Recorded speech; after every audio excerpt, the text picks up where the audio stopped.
bahwa si pemilik pusaka ini diharapkan bergelimangan dari sisi harta bendanya. Bolongnya di areal sogokan yang sering dibilang ini combong, ini menambah daya sisi kinasihnya. Assalamualaikum warahmatullahi wabarakatuh. Sampurasun, Rahayu. Jumpa lagi bersama saya, Den Mas Pamor, masih di channel yang sama, channel edukasi peninggalan sejarah para leluhur, bahkan situs-situs bersejarah lainnya. Lama nggak upload, tentunya kangen juga, mudah-mudahan bisa bermanfaat. Nah, kali ini saya akan membabar sebuah pusaka, tentunya yang fenomenal, yang terkenal dengan kesaktiannya dan banyak diburu oleh para kolektor, penghobi, bahkan tidak sedikit dari para pejabat, aparat, dan lain-lainnya lah. Intinya banyak ini dicari. Nah, keris apa? Keris Sabuk Inten. Jangan di skip, tonton dari awal sampai akhir karena saya akan menjelaskan dari mulai filosofi, tuah, dan bagaimana penyelarasan sebuah pusaka sampai bisa dirasakan oleh si pemegangnya.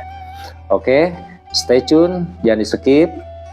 Kita bahas tentang keris Sabuk Inten. Keris Sabuk Inten ini dipercaya sebagai ageman seseorang untuk mencapai taraf ekonomi yang diinginkan, tentunya ekonomi yang bergelimangan harta. Ingat, ini hanya sebuah wasilah, karena pusaka ini manifestasi sebuah doa yang dipanjatkan oleh seorang empu pada masanya. Dan tentunya keris ini original keris atau pusaka yang sepuh dan bersertifikat, karena untuk zaman sekarang tidak mudah untuk mendapatkan pusaka yang memang kategori seusia ini, yaitu seusia era kerajaan Majapahit akhir atau Mataram awal. Dan dari sisi garap, tentunya pusaka ini merupakan persembahan dari seorang empu atau pesanan dari seorang pembesar pada masanya, karena terlihat dari sisi garap, walaupun korosi sudah begitu nampak ya, tapi tidak menghilangkan identitas dari sebuah pusaka ini. Keris Sabuk Inten ini dengan warangka ladrang Jogja, ini masih original bawaannya. Hanya di sini saya sedikit poles biar terlihat rapih tentunya dan manis dilihatnya ya. Keris Sabuk Inten ini sudah bersertifikat, tentunya dengan penangguhan seorang kurator nasional. Para penghobi pusaka tentunya mengenal nama besar beliau, yaitu Haji Dudu Hidayat. Namun sertifikat atau keterangan pusaka ini yang mengeluarkan paguyuban syiar, yaitu Sinar Aji Rasa. Oke, tidak lama-lama kita bahas keris Sabuk Inten.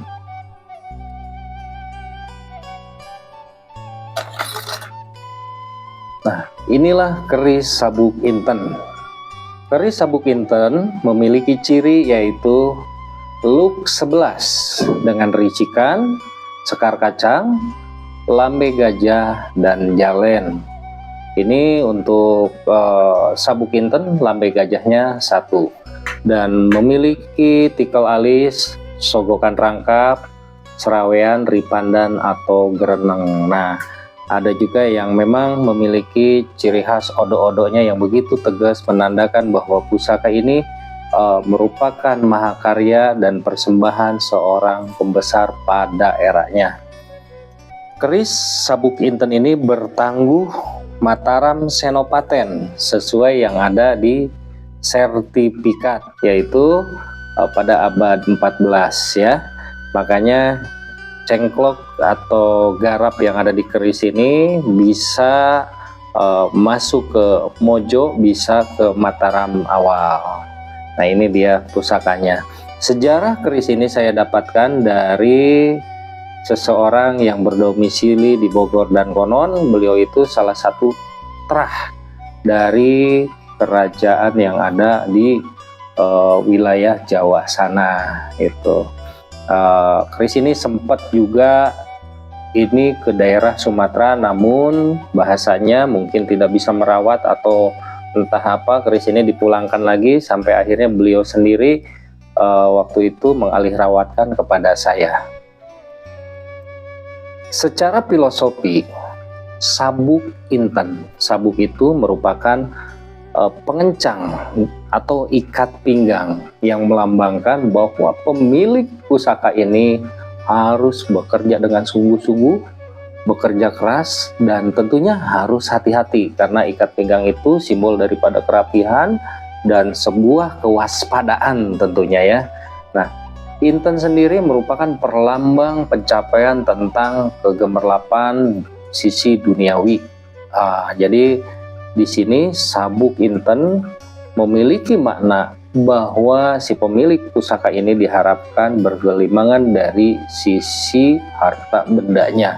Makanya banyak kolektor, dan tentunya bukan hanya sebatas kolektor, baik dari pejabat, aparat, pengusaha, dan berbagai kalangan sangat mencari pusaka dapur sabuk inten ini. Dan tentunya di era yang sangat sepuh, era Mataram Senopaten, tentunya keris ini tidak mudah lagi, berkisaran kurang lebih 600 sampai 700 tahun. Nampak gradasi korosi yang ada di bilah ini terlihat ya. Bahkan pada sisi sogokan ini sudah nampak haus. Namun ada satu hal dari para penghobi esoteri atau spiritual, sebetulnya mencari, konon dipercayai bahwa bolongnya di areal sogokan yang sering dibilang ini combong, ini menambah daya sisi kinasihnya gitu. Nah, terus bagaimana keris ini bisa selaras dengan tuannya? Tentunya seperti yang sering saya ungkap di video-video sebelumnya ya, bahwa filosofi ini merupakan pin. Ingat, filosofi yang ada di pusaka merupakan pin bagi si pemegang untuk bisa mendalami, menghayati maksud dan tujuan terciptanya pusaka ini. Nah, hal yang terpenting, keris sabuk inten ini berlook 11 atau kias kata dari welas, sawelas, bahwa keris ini mengharapkan si pemegang ini memiliki sifat welas asih, dan merupakan pengharapan terhadap Tuhan Yang Maha Esa agar menurunkan welas asihnya ke si pemegang pusaka agar dia bisa bermanfaat di lingkungan. Karena ingat, mengenai rezeki itu ada wasilahnya, ada perantaranya. Ketika orang suka atau orang welas asih terhadap pemegang pusaka, tentunya beliau-beliau ini akan memberikan satu kepercayaan. Nah, kira-kira seperti itu. Makanya jalankan filosofi yang ada di sebuah pusaka, sehingga pusaka ini bisa senyawa dengan si pemegang. Jadi kias kata atau singkat katanya begini, seorang pemegang pusaka sejatinya harus mendalami ilmu kebatinan tentunya. Nah, ilmu kebatinan dengan goib itu beda. Kenapa?